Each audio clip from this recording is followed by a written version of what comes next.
Hello, good afternoon, greetings to all my benevolent friends. So, here I, Kunal Nagpal, feel immense pleasure to welcome you all once again to this amazing economic forum. Dear friends, today I'm going to begin our economic discussion with a great quote I read last night.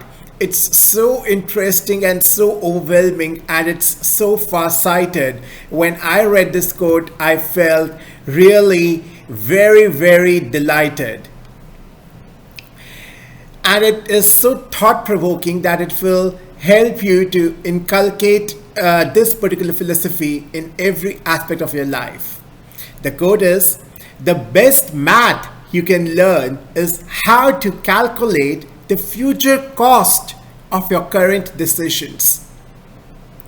All of us are actually aware of the concept of the present value of money, future value of money, but it is the present value of your current decisions which will determine the future cost, that is, the repercussions your decisions will carry in the future. It's so interesting. That is the future cost of your current decisions. That's the real math. That's the best math you can learn, and you can inculcate this particular concept in every aspect of your life in order to make your life very beautiful. Now, on this note, I would like to begin today's discussion, and it is also truly based on the decision-making process, and hence we can glorify the overall scenario, the overall future scenario with divinity and with great prospects if we pay due consideration to the present moment. So the current topic of discussion is globalization is our business, and this write-up has been written by Mr. N. Chandrasekharan, who is the great pioneer leader. So here it goes. With India assuming the G20 presidency from December 1, the premier international forums engagement groups have also been handed over to India. India has thus taken over the baton of B20, the business engagement group of G20 that brings together the enterprises from G20 member nations in order to contribute to the global dialogue. With this new role, India finds itself in a global economy at the cusp of transformation driven by multiple developments, including the lingering impact of the pandemic, geopolitical conflicts, acceleration of technology adoption, and shifting global value chains. That is, these are the main themes which need to be propagated at their best possible level in the upcoming G20 summit. These are the scenarios in which our economy is functioning. And also, climate change is a mounting challenge that no country can escape, and that actually necessitates a new way of doing the business as well. The participation of businesses in the global economic decision making has never been so critical. Given the current transformations underway, a renewed strategy for the businesses to come together will actually catalyze the global economic stability, progress, and growth that is inclusive and sustainable. B20 India is committed to strengthen the partnership between businesses of the world's largest economies. Its aim is to actually coverage the businesses from all sectors, segments, and regions, including both large and small enterprises, for constructive solutions that the world governments can consider, not just for the G20 economies, but the smaller ones as well. It would leave an indelible impression in shaping the actions demanded by today's challenges at a global level. B20 India has strategized its agenda and priorities based on the dialogues already held under the previous chairs, along with a charting of the path ahead for both governments and businesses. The group's policy recommendations would be an important input for the final G20 India Summit declaration. So our agenda is actually conceptualized under the theme RAISE, that is RAISE, that is responsible, accelerated, innovative, sustainable, and equitable businesses. A global business sector that actually prioritizes responsibility to society, accelerates the need of development, builds on innovation, and ensures sustainable development will be the right catalyst for growth, equitable and inclusive growth that embraces all sections of the society. B20 India has identified the priorities for industry action over the coming year under India's presidency in consultation with the government and other stakeholders. The agenda proposed is basically to drive through 7 task forces and 2 action councils that will take forward these priorities for the year. The 7 task forces are as follows. Building inclusive global value chains for the resilient global trade and investment. The imperative for this arises from the recent disruptions across the world, and the focus will be on leveraging trade as an instrument for economic growth and stability. The integration of businesses into global value chains, particularly for the SMEs, can be fostered through the convergence between Industry 4.0 and Trade 4.0, as well as the greater services trade. The future of work, skilling, and mobility is an area of rapid change impacting the workers all over the world. This pillar of B20 India will focus on bridging the skilling of the gaps through reskilling and training processes and supporting the SMEs among other pertinent issues. The dialogue on energy, climate change, and resource efficiency will take forward the conversation on meeting the targets as per the UN Sustainable Development Goals, that is SDGs, those 17 set of the Sustainable Development Goals and the Paris Agreement. The focus areas for developing actionable recommendations include investments in green energy such as emission-neutral technologies, transitioning to electric vehicles, that is EVs, and hydrogen fuels, accelerating net zero transitions, and improving the climate finance options. Next, on digital transformation, B20 will work on digital literacy and inclusion apart from innovative business models. Support for least developed countries, that is LDCs, will also be taken up to evolve the solutions to enable the governments in enhancing the public service delivery to their citizens. Financing for the global economic recovery is a critical priority and demands urgent and coordinated global action.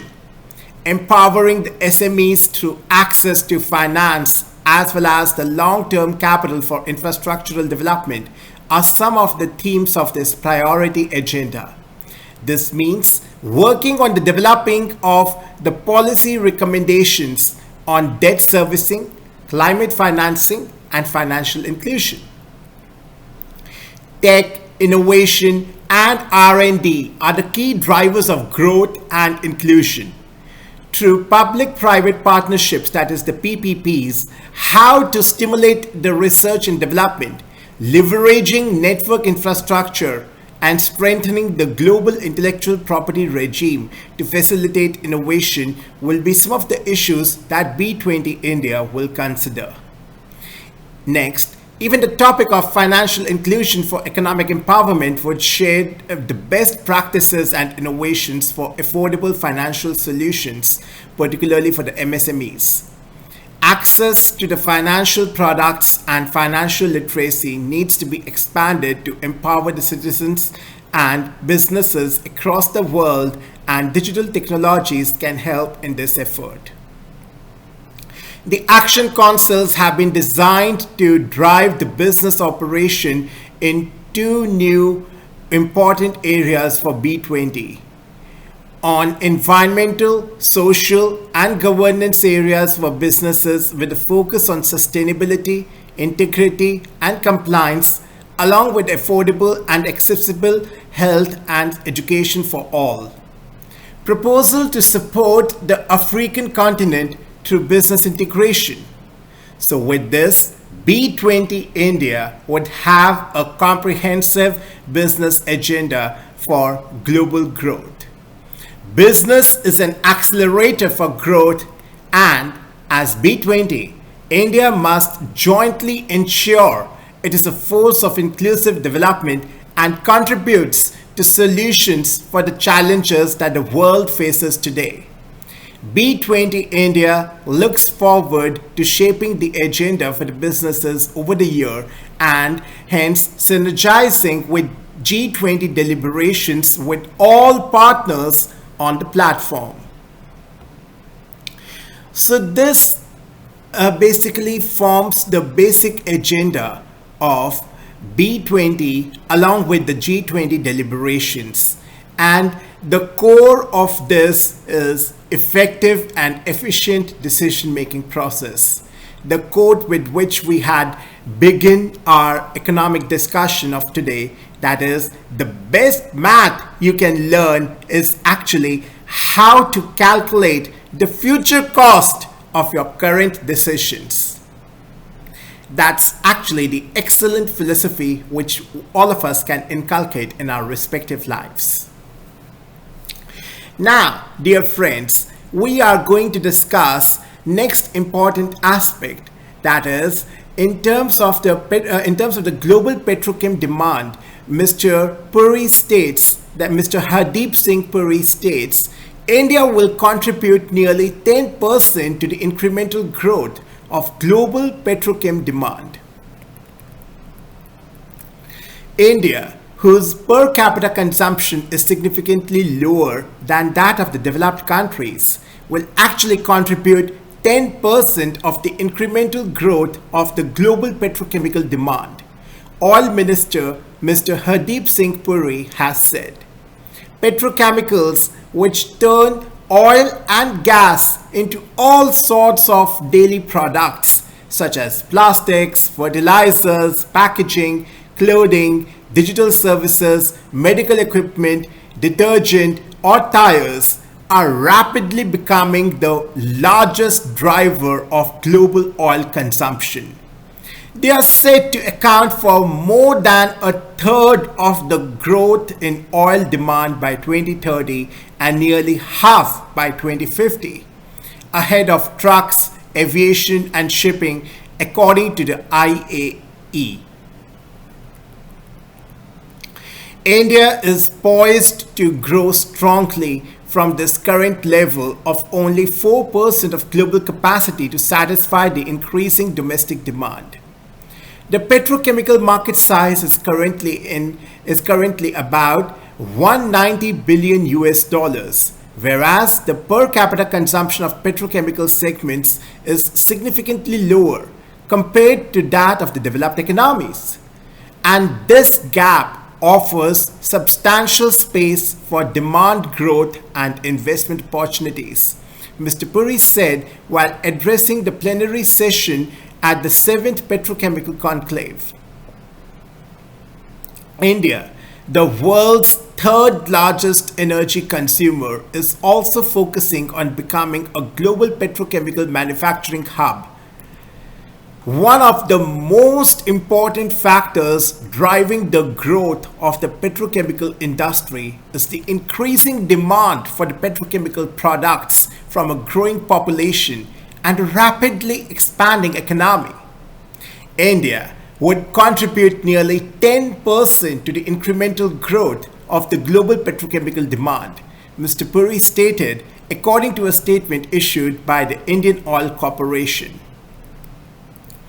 The government, he said, has basically instituted several policies to boost this sector and improve the ease of doing business, including allowing 100% foreign direct investment through the automatic route.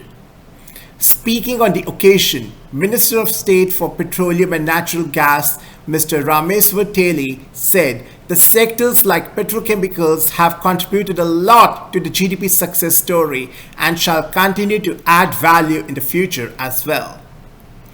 IOC Chairman Mr. S.M. Vaidya said, currently the petrochemical production accounts for nearly 14% and 8% of the global demand for oil and gas respectively. So with the evolution of new technologies, especially in crude to chemicals, petrochemical production share is expected to increase to about 30% shortly. A white paper on India's petrochemical future, sustainable and Atmanirbhar, was also released by Mr. Puri at the conclave. So, I find this particular article also very well articulated, as being said by Mr. Puri. The overall energy prospects for India are actually quite encouraging. So on this note, my dear friends, I would like to end today's session by actually addressing once again the importance of the decision-making process, and our ministers, our leaders are inculcating this particular concept in the best possible manner, and the result is in front of us. That is the growing prospects of the Indian economy with each passing day in each and every sector, segment and region. Whether it's the rural segment, whether it's the urban segment, we are prospering at a very effective rate. So that's all for today, dear guys, and I would like to say goodbye to all of you until we meet next. Thank you so much. Namaskar. Jai Hind.